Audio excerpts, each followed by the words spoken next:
এই মুহূৰ্তত মই আছোঁ বোকাখাট নগৰৰ মাজমজিয়াত। মোৰ পাছফালে আছে হালধীয়া ৰঙৰ প্ৰসাদোত্তম এটা অট্টালিকা, কাৰণ তেজাবে দেখুৱাব। আৰু এই প্ৰসাদোত্তম অট্টালিকাটো হৈছে আচলতে অসম ৰাজ্যিক গৃহ নিৰ্মাণ পৰিষদৰ এটা দুটাকৈ আৱাসগৃহ, দুটা বিল্ডিং আছে। আৰু এই দুটা আৱাসগৃহক লৈ বৰ্তমান বোকাখাটত তীব্ৰ প্ৰতিক্ৰিয়াৰ সৃষ্টি হৈছে।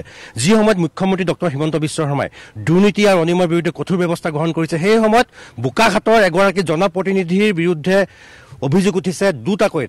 তেওঁ হৈছে বোকাখাট পৌৰসভাৰ পৌৰপতি আৰু তেওঁৰ পত্নী আৰু পুত্ৰ নামত দুটাকৈ আৱাসগৃহ লাভ কৰিছে। আচলতে আৱাসগৃহ দিয়া হয় যিসকল লোকৰ বাৰ্ষিক আয় 6 লাখতকৈ কম আৰু যিসকল লোকৰ নগৰ অঞ্চলত কোনো ধৰণৰ মাটি বাৰী থাকিব নালাগিব, সেইসকলৰ বাবেহে আচলতে এই আৱাসগৃহ আবণ্টিত হয়। ইতিমধ্যে মোৰ লগত আছে অসম জাতীয়তাবাদী যুৱ ছাত্ৰ পৰিষদৰ কেন্দ্ৰীয় সমিতিৰ উপ-সভাপতি আছে, লগতে স্থানীয় সচেতন নাগৰিক আছে। ইতিমধ্যে RTI তথ্যত বোকাখাটৰ যুৱক বিজয় কুটুমৰ RTI তথ্যত ফাদিল হৈছে, কেনেদৰে আচলতে লাভ কৰিছে আমি এইখন স্কুলত দেখুৱাই থাকিম।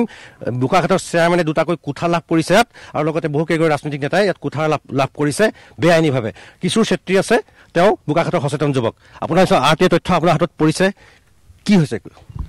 চাওক, অতি পৰিতাপৰ বিষয়, যিহেতুকে আমাৰ RTI তথ্য মতে আমি গম পাইছোঁ যে একচুৱেলি চেয়াৰমেনে পোৱা নাই, তেখেতৰ পৰিবাৰ 6 নম্বৰত যদি আপুনি চাই গৌৰাংগ বৰুৱা আৰু 8 নম্বৰত যদি চাই হিমাক্ষী বৰুৱা, তেখেতৰ চেয়াৰমেনে পৰিবাৰে তেখেতলোকে পাইছে। চেয়াৰমেনৰ নাম কি? চেয়াৰমেনৰ নাম হ'ল ৰত্নেশ্বৰ বৰুৱা, তেখেতে পাইছে। গতিকে তেখেত বৰ্তমান নতুন চেয়াৰমেন হৈছে, তাত আমাৰ ক'ব লগা একো নাই। কিন্তু কথা হ'ল কি, এইটো পাবৰ কাৰণে কিছুমান ক্ৰাইটেৰিয়া আছে। 1 নম্বৰ, এই উইদিন দিছ এৰিয়া, এই এৰিয়াত তেখেতৰ কোনো ধৰণৰ লেণ্ড হাউচ বিল্ডিং থাকিব নালাগিব।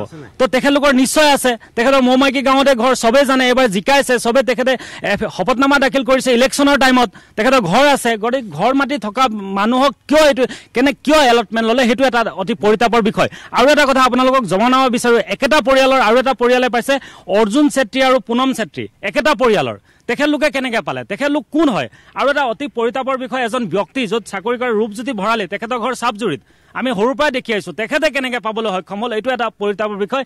আৰু অতি পৰিতাপৰ বিষয় যে এইটো এটা কোনো ধৰণৰ ভাড়া দিব নোৱাৰে, বেলেগক ছাবলেট কৰিব নোৱাৰে। তো ইয়াত ষ্ট্ৰিক্টলি এই এগ্ৰিমেণ্ট আছে আমাৰ হাতত, কোনো ধৰণৰ ছাবলেট কৰিব নোৱাৰে।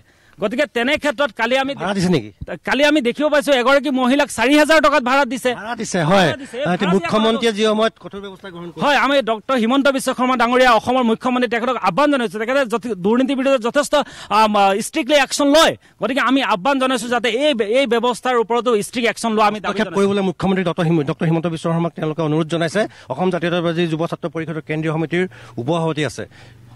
এই ঘৰটো বৰ্তমান তীব্ৰ প্ৰতিক্ৰিয়া সৃষ্টি হৈছে ঘৰটোক লৈ। হয়, আমি ইতিমধ্যে কথাটো গম পাইছোঁ। আমাৰ হাততো তথ্য আছে যে যিসকল ব্যক্তিয়ে পাব নালাগে, আছিলে আমি আটাইতকৈ লজ্জিত কথা, আমি আচলতে নিজে লাজ পাইছোঁ যে চেয়াৰমেনে তেওঁ নিজৰ পত্নী আৰু পুত্ৰ নামত লৈছে। যিজন চেয়াৰমেন বোকাখাটৰ নতুন প্ৰথম কথা পৌৰপতি ৰত্নেশ্বৰ বৰুৱাই তেওঁ পুত্ৰ আৰু তেওঁ পত্নী নামত দুটাকে ফ্লেট ইয়াত লৈছে। বহুত সকলৰ আছে ইয়াত। ইতিমধ্যে আমাৰ কিছু চেত্ৰীয়ে কৈছে, আমি নাম ক'বলৈ বিচৰা, আমি কিন্তু এটাই আহ্বান জনাইছোঁ মুখ্যমন্ত্ৰীৰ প্ৰতি যে অতি শীঘ্ৰে তেওঁ নিজাববীয়া তদন্ত কৰক। তেওঁ নিজৰ যিটো CM ভিজিলেন্সত তদন্ত কৰি আমি এইটো দাবী জনাইছোঁ যে তেওঁলোকৰ ইয়াত ৰুমখিনি খালী কৰিলে নহ'ব। তেওঁলোকে ভুৱা শপতনামা দাখিল কৰিছে, মন কৰক। তেওঁলোকে মিছা তথ্য দিছে চৰকাৰক। যিটো মিছা তথ্য দিয়াৰ অভিযোগ, যিটো মিছা তথ্য দিয়াৰ শাস্তি, সেই শাস্তি কিন্তু তেওঁলোকে পাব লাগিব। ইতিমধ্যে আমি যুৱ ছাত্ৰ পৰিষদে আমি কালি সিদ্ধান্ত কৰিছোঁ, অহাকালি আমি মুখ্যমন্ত্ৰীৰ সম্পৰ্কত আমি আমাৰ ফালৰ পৰা এখন মেম'ৰেণ্ডাম দিম, আৰু আমি মুখ্যমন্ত্ৰীক 15 দিনৰ ভিতৰত আমি মুখ্যমন্ত্ৰীৰ প্ৰতি আমি আগতেও কৈছোঁ, আমি মুখ্যমন্ত্ৰীৰ কাম কাজ আমি সন্তুষ্ট। মুখ্যমন্ত্ৰী জিৰ' টলাৰেন্স, মানে কোনো কাৰণত দুৰ্নীতি হ'ব নোৱাৰে। আমি দেখি আছোঁ এইটো বোকাখাটৰ ৰাইজক তেওঁ আশ্বস্ত কৰিব পৰাকৈ 15 দিনত তদন্তৰ ফাইল ৰাইজক ৰাজহুৱাকৈ জনোৱা, দোষীসকলক কিন্তু শাস্তি দিয়াৰ ব্যৱস্থা কৰিব লাগিছে। কাৰণ তেওঁলোকে ৰাইজক বিভ্ৰান্তিত কৰিছে, চৰকাৰক বিভ্ৰান্তিত কৰিছে, তথ্য দাখিল কৰিছে। আমি এই ক্ষেত্ৰত আমি আচলতে কি হয়, আমি আমাৰ বিধায়ক মহোদয়কো আমি দুখ দিব বিচাৰিছোঁ। বিধায়ক মহোদয় এই ক্ষেত্ৰত তেওঁ নিজৰ সমষ্টি, তেওঁ নিজৰ উদ্বোধন কৰিছে। আৰু চবতকৈ ডাঙৰ কথা, তেওঁ চাওক, তাত যিসকল আছে প্ৰায়সকলে কিন্তু তেওঁলোকে ৰাজনৈতিকভাৱে জড়িত ব্যক্তিহে ইয়াত তেওঁলোকে ৰুম পাইছে। যিটো নেকি আমি আচলতে এই ক্ষেত্ৰত আমি আমাৰ বিধায়ক মহোদয়ে হস্তক্ষেপ বিচাৰিছোঁ। কাৰণ বিধায়ক মহোদয়ো আমাৰ বিশ্বাস কৰোঁ, বিধায়ক মহোদয়ৰো আমাৰ আস্থা আছে। বিধায়ক মহোদয়ে মুখ্যমন্ত্ৰী দুইজনৰ ওপৰত আমাৰ পূৰ্ণ বিশ্বাস আছে। তদন্ত কৰক, তদন্ত কৰি অতি শীঘ্ৰে তেওঁলোকৰ যিখিনি পাবলগীয়া ব্যক্তি নহয় তেওঁলোকক খাৰিজ কৰক, আৰু লগতে তেওঁলোকে যিটো ভুৱা শপতনামা দিছে, শপতনামাৰ পৰা তেওঁলোকৰ ওপৰত কিন্তু আইনী ব্যৱস্থা গ্ৰহণ কৰক।